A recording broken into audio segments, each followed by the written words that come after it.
ಪಾಂಡಿಚೇರಿ ಮಹಾರಾಷ್ಟ್ರ ಸೇರಿದಂತೆ ಹೊರ ರಾಜ್ಯದಲ್ಲಿ ನೋಂದಣಿಯಾಗಿ ಬೇರೆ ಜಿಲ್ಲೆಗಳಲ್ಲಿ ಸಂಚರಿಸುವ ವಾಹನಗಳನ್ನು ಸೀಜ್ ಮಾಡಲಾಗುತ್ತಿದ್ದು ಇದಕ್ಕಾಗಿ ವಿಶೇಷ ಕಾರ್ಯಾಚರಣೆ ನಡೆಸಲಾಗುತ್ತಿದೆ ಎಂದು ಸಾರಿಗೆ ಇಲಾಖೆ ಅಪರ ಆಯುಕ್ತ ಕೆಟಿ ಹಾಲಸ್ವಾಮಿ ಬುಧವಾರ ಪತ್ರಿಕಾಗೋಷ್ಠಿಯಲ್ಲಿ ವಿವರಿಸಿದರು.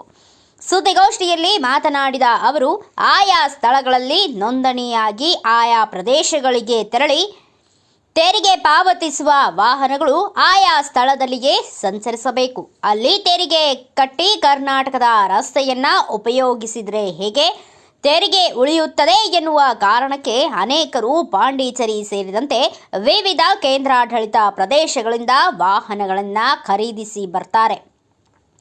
ಇಲ್ಲಿ ಯಥೇಚ್ಛವಾಗಿ ಅದನ್ನ ಓಡಿಸ್ತಾರೆ. ಇದರಿಂದಾಗಿ ರಾಜ್ಯ ಸರ್ಕಾರಕ್ಕೆ ಬರಬೇಕಾದ ಆದಾಯ ತಪ್ಪದೆ ಸರ್ಕಾರದ ಬೊಕ್ಕಸಕ್ಕೆ ಅಪಾರ ಪ್ರಮಾಣದಲ್ಲಿ ಹಾನಿಯಾಗುತ್ತಿದೆ ಎಂದರು. ಇದನ್ನ ತಪ್ಪಿಸುವ ದೃಷ್ಟಿಯಿಂದ ಸಾರಿಗೆ ಇಲಾಖೆ ಮಹತ್ವದ ಕಾರ್ಯಾಚರಣೆ ನಡೆಸುತ್ತಿದೆ.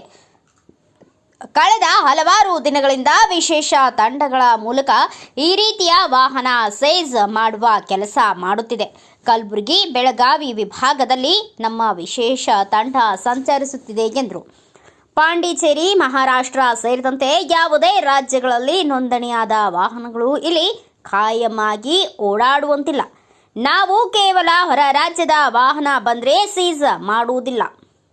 ಪೂರ್ವಾಪರ ತನಿಖೆ ಮಾಡಿ ವ್ಯಕ್ತಿಯ ಆಧಾರ್ ಕಾರ್ಡ್, ಡ್ರೈವಿಂಗ್ ಲೈಸೆನ್ಸ್ ಮೊದಲಾದ ಮಾಹಿತಿ ಕಲೆ ಹಾಕಿ ಅವರ ಮೇಲೆ ದಂಡ ವಿಧಿಸುತ್ತೇವೆ ಎಂದರು.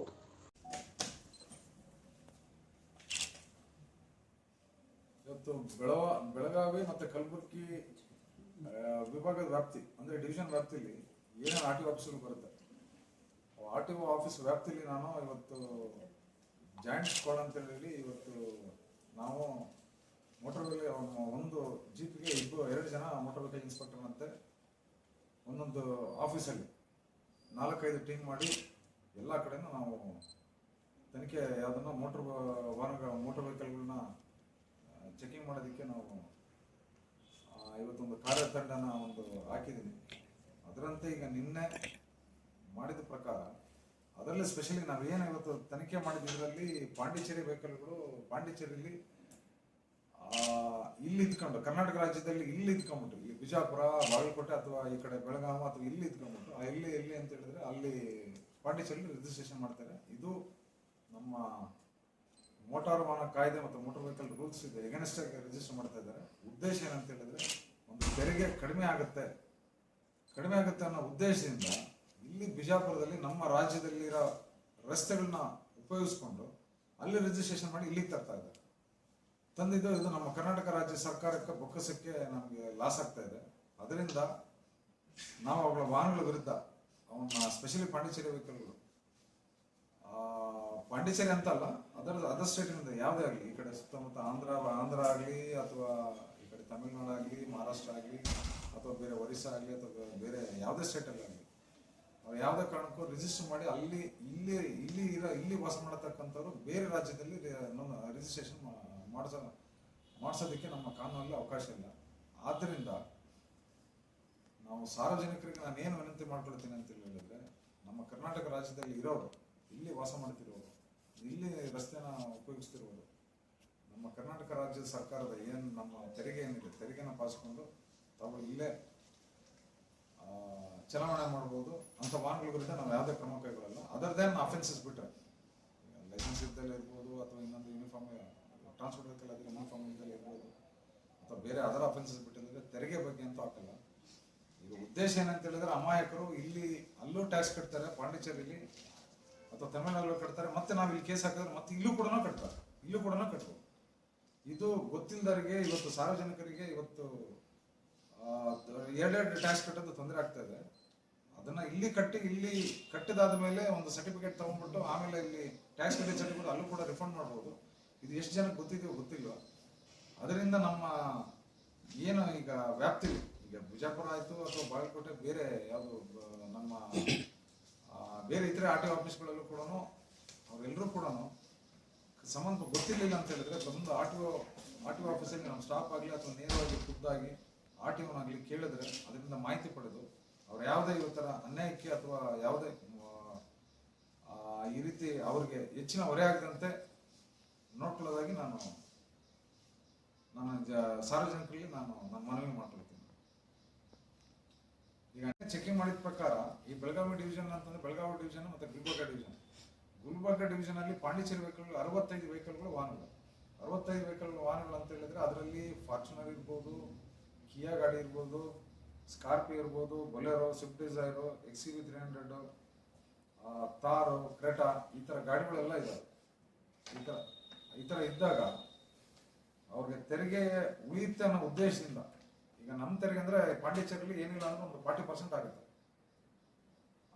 ನಮಗೆ ಕಂಪೇರ್ ಮಾಡಿದ್ರೆ ಅಲ್ಲಿ ಕಡಿಮೆ, ಕೇಂದ್ರಾಡಳಿತ ಪ್ರದೇಶ ಆಗಿರೋದ್ರಿಂದ ಅಲ್ಲಿ ಕಡಿಮೆ ಆಗಿರೋದ್ರಿಂದ ಹೆಚ್ಚು ಕಡಿಮೆ. ಈಗ ಎಕ್ಸಾಂಪಲ್, ಈಗ ಒಂದು ಫಾರ್ಚುನರ್ಗೆ ನಮಗೆ ಇಲ್ಲಿ ಒಂದು 7.5 ಲಕ್ಷ ಕಟ್ಟಬೇಕಾಗುತ್ತೆ. ಅಲ್ಲಿ ಕಡಿಮೆ ಅಂತಂದ್ರೆ ಒಂದು 40% ಅಂದ್ರೆ ಒಂದು ಅಂದಾಜು ಅವ್ರ ಉಳಿತಾಯ ಏನಿಲ್ಲ ಅಂತಂದ್ರೆ ಒಂದು 2 ಲಕ್ಷದಿಂದ 3 ಲಕ್ಷ ಉಳಿಬೋದು. ಅದರಿಂದ ಆಸೆಗೋಸ್ಕರ ಅಲ್ಲಿ ಹೋಗಿ ರಿಜಿಸ್ಟ್ರೇಷನ್ ಮಾಡಿಸಿ ಇಲ್ಲಿ ನಾವು ತನಿಖೆ ಮಾಡಿದಾಗ ಅವ್ರಿಗೆ ಇಲ್ಲೂ ಕೂಡ ಅದ್ರ ಜೊತೆ ದಂಡನೂ ಬರುತ್ತೆ. ಬರೀ ತೆರಿಗೆ ಕಟ್ಟೋದಲ್ಲದೆ ದಂಡನೂ ಕೂಡ ಕಟ್ಟಬಹುದು. ಆ ಉದ್ದೇಶಕ್ಕೋಸ್ಕರ ದಯವಿಟ್ಟು ನಾನು ಹೇಳ್ತಾ ಇದ್ದೀನಿ, ಯಾವುದೇ ಕಾರಣಕ್ಕೂ ಸಾರ್ವಜನಿಕರು ಯಾವುದೇ ಕಾರಣಕ್ಕೂ ಬೇರೆ ರಾಜ್ಯದಲ್ಲಿ ಇಲ್ಲಿ ವಾಸ ಮಾಡೋದು, ಬೇರೆ ರಾಜ್ಯದಲ್ಲಿ ಯಾವುದೇ ಕಾರಣಕ್ಕೂ ಅಲ್ಲಿ ರಿಜಿಸ್ಟ್ರೇಷನ್ ಮಾಡ್ಸಕ್ ಹೋಗ್ಬೇಡಿ. ಇಲ್ಲಿ ಕರ್ನಾಟಕದಲ್ಲಿ ಇಲ್ಲೇ ಇರೋವಂಥವ್ರು, ಇಲ್ಲೇ ಪರ್ಮನೆಂಟ್ ಆಗಿ ವಾಸ ಮಾಡೋವಂಥವ್ರು ದಯವಿಟ್ಟು ತಾವು ಇಲ್ಲೇ ನಮ್ಮ ಸಂಬಂಧಪಟ್ಟ ಕರ್ನಾಟಕ ರಾಜ್ಯದ ಆಟೋಗಳಲ್ಲಿ ಇಲ್ಲೇ ಬಂದು ತೆರಿಗೆ ಪಾವತಿಸಿ, ಇಲ್ಲೇ ಕಟ್ಟಿಸಿ, ಇಲ್ಲಿ ಆರಾಮಾಗಿ ಇಲ್ಲಿ ತಾವು ಓಡಿಸ್ಬೋದು. ಅದಿನ್ನೂ ಬಂದಿಲ್ಲ. ಇದು ತೆರಿಗೆ ರಾಜ್ಯದ ವಿಷಯ ಇದು. ಈಗ ಆಂಧ್ರ ಪ್ರದೇಶದ ಆಂಧ್ರ ಟ್ಯಾಕ್ಸ್ ಬೇರೆ ಇರುತ್ತೆ, ಕರ್ನಾಟಕ ರಾಜ್ಯದ ಕರ್ನಾಟಕ ಟ್ಯಾಕ್ಸ್ ಬೇರೆ ಇರುತ್ತೆ, ತಮಿಳುನಾಡು ಟ್ಯಾಕ್ಸ್ ಬರುತ್ತೆ. ಆ ರೀತಿ ಆದೇಶ ಇದ್ದರೆ ದಯವಿಟ್ಟು ಕೊಡಿ. ನನಗಂತೂ ಗೊತ್ತಿಲ್ಲ, ಆ ರೀತಿ ಇಲ್ಲಿವರೆಗೂ ನಾನು ಯಾವುದೇ ರೀತಿ ಜಜ್ಮೆಂಟ್ ಕೂಡ ನಾನು ನೋಡಿಲ್ಲ. ಅದು ನೀವು ಹೇಳಿದ್ರೆ ಲಾರಿಗಿದೆ, ಅದು ನ್ಯಾಷನಲ್ ಪರ್ಮಿಟ್ಗಿದೆ. ಅದು ಬಿಟ್ಟರೆ ಈ ಒಂದು ಲೈಫ್ ಟೈಮ್ ಟ್ಯಾಕ್ಸ್ ನಮ್ಮ ಏನಿದೆ ನಾನ್ ಟ್ರಾನ್ಸ್ಪೋರ್ಟ್ ವೆಹಿಕಲ್ ಅಂತಂದ್ರೆ ಏನು ನಾವು ಕಾರು ಓನ್ ವೆಹಿಕಲ್ ಏನಿರುತ್ತೆ ಅದಕ್ಕೋಸ್ಕರ ಯಾವುದೇ ಕಾರಣಕ್ಕೂ ಅದು ಆದೇಶ ನಾನಂತೂ ನೋಡಿಲ್ಲ. ತಾವೇನಾದ್ರೂ ಇದ್ರೆ ತಾವು ದಯವಿಟ್ಟು ಏನಿದೆ ತೆರಿಗೆ ನಮ್ಮ ಮೋಟಾರ್ ವೆಹಿಕಲ್ ಟ್ಯಾಕ್ಸ್ ಏನಿದೆ ಅದು ಆಯಾ ಸಂಬಂಧಪಟ್ಟ ರಾಜ್ಯದ ಒಂದು ರಾಜಸ್ವ ಸಂಘ. ಈಗ ಪಾಂಡಿಚೇರಿ ರಿಜಿಸ್ಟರ್ ಮಾಡ್ತಾರೆ, ಇಲ್ಲಿಂದ ಹೋಗಿ ಸಪೋಸ್ ನಾನೇನು 40 ಲಕ್ಷದ 30 ಲಕ್ಷದ ಕಾರ್ ನೀವ್ ಹೇಳ್ತಿರೋದು ನೋಡಿ, ಅಲ್ಲಿ ಹೋಗಿ ಇಲ್ಲಿ ಪರ್ಮನೆಂಟ್ ಆಗಿ ನಾವು ಆಧಾರ್ ಕಾರ್ಡ್ ಇಲ್ಲೇ ಇರುತ್ತೆ. ಈಗ ಎಕ್ಸಾಂಪಲ್ ನಿಮ್ಗೆ ಲೈವ್ ಕೊಡ್ತೀನಿ ನಾನು, ಕೇಸಸ್ ಒಂದೆರಡು ಚೆಕ್ ಕೊಡ್ತಾರೆ, ಸ್ವಲ್ಪ ಆಧಾರ್ ಕಾರ್ಡ್ ಇಲ್ಲಿ ಅಡ್ರೆಸ್ ಇರುತ್ತೆ. ಆಮೇಲೆ ನಾವು ವೆರಿಫೈ ಮಾಡ್ತೀವಿ, ನಾವು ಸುಮ್ಮನೆ ಕೇಸ್ ಹಾಕೋದಕ್ಕೆ ಹೋಗಲ್ಲ. ಆಸ್ ಪರ್ ನಮ್ಮ ಮೋಟರ್ ವೆಹಿಕಲ್ ರೂಲ್ಸ್ ಪ್ರಕಾರ 11 ತಿಂಗಳವರೆಗೂ ನಮ್ಮ ಟೈಮ್ ಇದೆ ಒಂದು ಚೇಂಜ್ ಆಫ್ ಅಡ್ರೆಸ್ ಮಾಡ್ಕೊಳ್ಳೋದಕ್ಕೆ. ಅಲ್ಲಿ ಒಂದು ಶೋರೂಮ್ಗೆ ನಾವು ವೆರಿಫೈ ಮಾಡಿ ನಾವು ಕೇಸ್ ಹಾಕೋದು, ಸುಮ್ಮನೆ ನಾವು ಕೇಸ್ ಹಾಕೋದಕ್ಕೆ ಹೋಗಲ್ಲ, ಅಥವಾ ಬರೀ ನಾವು ಅವರಿಗೆ ತೊಂದರೆ ಕೊಡೋದಕ್ಕೆ ಹೋಗಲ್ಲ. ಅವನ ವೆಹಿಕಲ್ ರಿಪೇರ್ ಇಲ್ಲೇ ಇರುತ್ತೆ, ಇನ್ಸೂರೆನ್ಸ್ ಇಲ್ಲೇ ಪೇ ಮಾಡಿರ್ತಾನೆ, ಎವ್ರಿ ಇಯರ್ ಇಲ್ಲಿ ಪೇ ಮಾಡಿರ್ತಾನೆ. ಆಮೇಲೆ ಇಲ್ಲೇ ಒಂದು ಆಧಾರ್ ಕಾರ್ಡ್ ಇರುತ್ತೆ, ಲೈಸೆನ್ಸ್ ಕೂಡ ಇಲ್ಲೇ ಅಡ್ರೆಸ್ ಇರುತ್ತೆ. ಆಮೇಲೆ ಶೋರೂಮ್ ಅಲ್ಲಿ ನಾವು ಏನಾದರೂ ಯಾವುದು ಈಗ ಲೈಕ್ ರಿಪೇರಿಗೆ ಏನಾದರೂ ಅಥವಾ ಹೋದ್ರೆ ಅಥವಾ ಸರ್ವಿಸ್ಗೆ ಹೋದ್ರೆ ಇಲ್ಲೇ ಡಾಕ್ಯುಮೆಂಟ್ ಸಿಗುತ್ತೆ. ಎಲ್ಲ ನಾವು ವೆರಿಫೈ ಮಾಡೇ ನಾವು ಮಾಡ್ತೀವಿ. ಸುಮ್ಮನೆ ಅಂತ ನಾವು ಕೇಸ್ ಹಾಕಿ ನಾವು ಯಾರಿಗೂ ತೊಂದರೆ ಕೊಡಬೇಕು. ಹಾಗಿದ್ರೆ ಬೇರೆ ಸ್ಟೇಟ್ ನಾವು ಇಲ್ಲಿ ಬರುತ್ತೆ. ಬೇರೆ ಸ್ಟೇಟ್ ಬಂದಾಗ ಒಂದು ಪ್ರಾವಿಷನ್ ಇದೆ. ಬೇರೆ ಸ್ಟೇಟ್ ಬಂದಾಗ ತಕ್ಷಣನೇ ಅಂತಲ್ಲ, ಬೇರೆ ಅಲ್ಲಿದ್ದು ಇಲ್ಲಿ ಬೇಕಾದ್ರೆ ಯುಟಿಲೈಸ್ ಮಾಡ್ಕೊಂಡು ನೋಡ್ಬೇಕು. ಟ್ರಾನ್ಸ್ಪೋರ್ಟ್ ವೆಹಿಕಲ್ಗೆ ಅಲವ್ ಇಲ್ಲ. ಅದು ನಾನ್ ಟ್ರಾನ್ಸ್ಪೋರ್ಟ್ ಅಂತ ಕಾರ್ಗಳಿಗೆ ಅಂತಂದ್ರೆ ನಮ್ಗೆ 11 ತಿಂಗಳವರೆಗೂ ಟೈಮ್ ಇದೆ. 11 ತಿಂಗಳಲ್ಲಿ ಅವರು ಇದು ಚೇಂಜ್ ಮಾಡ್ಕೋಬೇಕು. ಹೌದು, change of address Karnataka registration ಮಾಡಿಸ್ಕೊಳ್ಳೋದು. ಮತ್ತೆ ಆ ಟೈಮ್ನಲ್ಲಿ ಸಪ್ರೇಟ್ ಇಲ್ಲಿ ಕರ್ನಾಟಕ ಟ್ಯಾಕ್ಸ್ ತುಂಬಬೇಕು. ಹೌದು, ತುಂಬಬೇಕು. ಪರ್ಮಿಟ್ ಅದು RTI ಬರುತ್ತೆ. RTI ದಲ್ಲಿ DC ಚೇರ್ಮನ್, SP ಮೆಂಬರ್, ನಮ್ಮ RTI ವೈಸ್ ಸೆಕ್ರೆಟರಿ. ಅದೇನಾಗಿದೆ ಅದು ಇದರಲ್ಲಿ ಪರ್ಮಿಟ್ ಆಟೋ ಲಿಮಿಟ್ ಏನಾದ್ರು ಮಾಡಿದಾರಾ? ಇಲ್ಲ ಸರ್, RTI ಲಿಮಿಟ್ ಆಗಿದೆ. ಎಷ್ಟಾಗಿದೆ? ನಮ್ದು RTI ರೆಸ್ಟ್ರಿಕ್ಷನ್ ಮಾಡಿದ್ದಾರೆ ಸರ್. ಟೋಟಲ್ ಪರ್ಮಿಟ್ ಟೋಟಲ್ ನಮ್ಮ ಸಿಟಿ ಎಷ್ಟಾಗಿದೆ? ಎಷ್ಟು ರೆಸ್ಟ್ರಿಕ್ಷನ್? ಸಿಟಿಯಲ್ಲೇ 5939 ಗಾಡಿ ರಿಜಿಸ್ಟ್ರೇಷನ್ ಆಗಿರೋದು. ರೆಸ್ಟ್ರಿಕ್ಷನ್ ಆಗಿದೆ. ಈಗ ಏನಾದರೂ ಹೊಸ ಗಾಡಿ ತಗೊಳ್ಬೇಕಾದ್ರೆ ಅವ್ರು ಕಡ್ಡಾಯವಾಗಿ ಹಳೆ ಪರ್ಮಿಟ್ ಅನ್ನ ರಿಪ್ಲೇಸ್ ಮಾಡಿ ಹೊಸ ಗಾಡಿ ತಗೊಳ್ತಾರೆ. ಪರ್ಮಿಟ್ ಆನ್ ಇದೆ, ಆನ್ ಇಲ್ಲ ಅಂದ್ರೆ ಹಳೆ ಪರ್ಮಿಟ್ ನಾನು ಹೇಳ್ತೇನೆ ಕೇಳಿ. ಟೋಟಲ್ ಎಷ್ಟಿರೋದು? 5,930ಕ್ಕೆ RTI ಅಂತೇಳಿ ನಮ್ಮ ಕ್ವಾಸಿ ಜುಡಿಷಿಯಲ್ ಒಂದು authority means DC chairman, SP member, RTI secretary. ಅದರಲ್ಲಿ ಡಿಸಿಷನ್ ತಗೊಂಡಿದ್ದಾರೆ. It depends on this local ಏರಿಯಾಗೋಸ್ಕರ ಎಷ್ಟು 5,939 ರೆಸ್ಟ್ರಿಕ್ಷನ್ ಮಾಡಿದ್ದಾರೆ. ಇನ್ನು ಮುಂದೆ ಹೊಸ ಪರ್ಮಿಟ್ಗಳನ್ನ ಕೊಡಲ್ಲ. ಕೊಡ್ಬೇಕಂತಂದ್ರೆ ಮತ್ತೆ RTI ಸಬ್ಜೆಕ್ಟ್ ಹೋಗ್ಬೇಕು. ಅಲ್ಲಿ RTI ಡಿಸಿಷನ್ ಆಗ್ಬೋದು. ಯಾವುದು 10,000 ಆಟೋ ಇದ್ರೆ ಖಂಡಿತವಾಗ್ಲೂ ಅದನ್ನ ನೀವು ಕೇಳಿ ಚೆಕಿಂಗ್ ಮಾಡಿ ಅವು ಏನು ಪರ್ಮಿಟ್ ಇಲ್ದಿದ್ದಂತ ವಾಹನಗಳು ವಿರುದ್ಧ ನಾವು ಕ್ರಮ ಕೈಗೊಂಡು ಅವನ ವಾಹನಗಳನ್ನ ಸೀಸ್ ಮಾಡ್ತೀವಿ. ಡಿಸ್ಟಿಕ್ ಅಲ್ಲಿ ಅದು ಖಂಡಿತವಾಗ್ಲು ಈಗ ನೀವು ಈಗ ನೀವು ಹೇಳಿದ್ದು ಈಗ ಗೊತ್ತಾಯ್ತು ನಮ್ಗೆ. ಈಗ ಗೊತ್ತಾಗಿ ಇಲ್ಲೂ ಸ್ಕ್ವಾಡ್ ಮಾಡಿ ಬೇಕಾದ್ರೆ ನಾವು ಅದ್ರ ಬಗ್ಗೆ ನಾವು ಕ್ರಮ. ಡೀಸೆಲ್ ಆಟೋ ಎಲೆಕ್ಟ್ರಿಕ್ ಆಟೋಗಳಿಗೂ ಅನ್ವಯ ಆಗುತ್ತಾ ಅಥವಾ ಅಲ್ಲ, ಎಲೆಕ್ಟ್ರಿಕಲ್ ಆಟೋಗಳಿಗೆ ಅದು ಸರ್ಕಾರದ ಹಂತದಲ್ಲಿದೆ ಪರ್ಮಿಟ್ಗಳದು, ನಾಟ್ ಎಲೆಕ್ಟ್ರಿಕಲ್ ಅನ್ವಯ ಆಗಲ್ಲ. ಆಲ್ರೆಡಿ ಏನ್ ಫ್ಯೂಯಲ್ ಏನಿದೆ ಫ್ಯೂಯಲ್ ಬೇಸ್ ಏನಿದೆ ಅವ್ರು ಅಂತ ತಾವು ಹೇಳಿರ್ಬೋದು. ಮೊನ್ನೆನೂ ಕೂಡ ಅದು ಡಿಸ್ಕಷನ್ ಆಗಿದೆ. ಅದು ಸರ್ಕಾರದ ಹಂತದಲ್ಲಿ ಈಗ ಪಾಂಡಿಚೇರಿ ತಗೋಬೇಡ ಅಂತೇಳಿ ಇಲ್ಲಿ ಬಿಜಾಪುರ ಕೂಗರಲ್ಲಿ ಒಂದು ಬೆಳಗ್ಗೆನೆ ಟ್ರಾಫಿಕ್ ಪೊಲೀಸ್ ಹಿಡಿತಾರೆ, ನಿಮ್ಮವ್ರು ಹಿಡಿತಾರೆ. ಅದ್ರ ಬಗ್ಗೆ ಒಂದು ಅವೇರ್ನೆಸ್ ಮೂಡಿಸ್ಬೇಕು. ಲೈಸೆನ್ಸ್ ಮಾಡ್ಕೊಡ್ರಿ, ಇನ್ಶೂರೆನ್ಸ್ ಮಾಡ್ಕೊಡ್ರಿ ಅಂತ ಯಾಕೆ ಮಾಡಲ್ಲ? ಅವೇರ್ನೆಸ್ ಅಂತಂದ್ರೆ ನೋಡಿ, ಇರೋ ನಮ್ಮ ಸ್ಟಾಫ್ ಬೆಳಗ್ಗೆನೆ ಬರ್ತಿರ್ತಾರೆ, ಕೊಡಿ 500 ರೂಪಾಯಿ ಅಂತ. ಎಲ್ಲಿ ಅವೇರ್ನೆಸ್ ಅಂದ್ರೆ ನೋಡಿ, ಇನ್ನೂ ಒಂದು ಈಗ ಅವೇರ್ನೆಸ್ ನಾವು ಎಷ್ಟಾಗುತ್ತೋ ನಾವು ಖಂಡಿತವಾಗ್ಲೂ ನಾವು ರೋಡ್ ಸೇಫ್ಟಿ ಟೈಮಲ್ಲೂ ಮಾಡ್ತೀವಿ. ಎಲ್ಲೆಲ್ಲ ಡ್ರೈವಿಂಗ್ ಲೈಸೆನ್ಸ್ಗೆ ಬರೋಂಥವ್ರಿಗೂ ನಾವು ಮಾಡ್ತಾ ಇದೀವಿ. ಮುಂಚೆ ಲರ್ನರ್ ಲೈಸೆನ್ಸಿಗೆ ಬರೋದಕ್ಕಂತ ಮುಂಚೆ ನಾವು ಒಂದು LED TV ಹಾಕ್ಬಿಟ್ಟು ನಮ್ಮ ಆಫೀಸ್ ಬಗ್ಗೆ ಮತ್ತೆ ನಮ್ಮ ಕರ್ತವ್ಯದ ಬಗ್ಗೆ ಮತ್ತೆ ಮೋಟಾರ್ ವೆಹಿಕಲ್ ಆಕ್ಟ್ ರೂಲ್ಸ್ ಬಗ್ಗೆ ನಾವೆಲ್ಲ ಅವರಿಗೆ ನಾವು ಅವೇರ್ನೆಸ್ ನಾವು ಕೊಡ್ತಾ ಇದ್ವಿ. ಈಗ ಎಲ್ಲ ಲರ್ನರ್ ಲೈಸೆನ್ಸ್ಗೆ ಬರೋಂಥ ಅವಶ್ಯಕತೆ ಇಲ್ಲ. ಈಗ DL ಮಾತ್ರ ಟೆಸ್ಟಿಂಗ್ ಮಾತ್ರ ಬರ್ಬೇಕು. ಈಗ ಬರೋರಿಗೆ ನಾವು ತಿಳುವಳಿಕೆ ಕೊಡ್ತಾ ಇದ್ವಿ. ನಮ್ಮ ಪ್ರಯತ್ನ ನಾವು ಮಾಡ್ತಾ ಇದೀವಿ. ಜನಗಳು ಕೂಡ ಆದಷ್ಟು ಗೊತ್ತಿಲ್ಲ ಅಂತ ತಿಳ್ಕೊಬೋದಲ್ಲ. ಈಗ ತಮ್ಮ ಹೆಸರೇನು ಹೇಳಿ?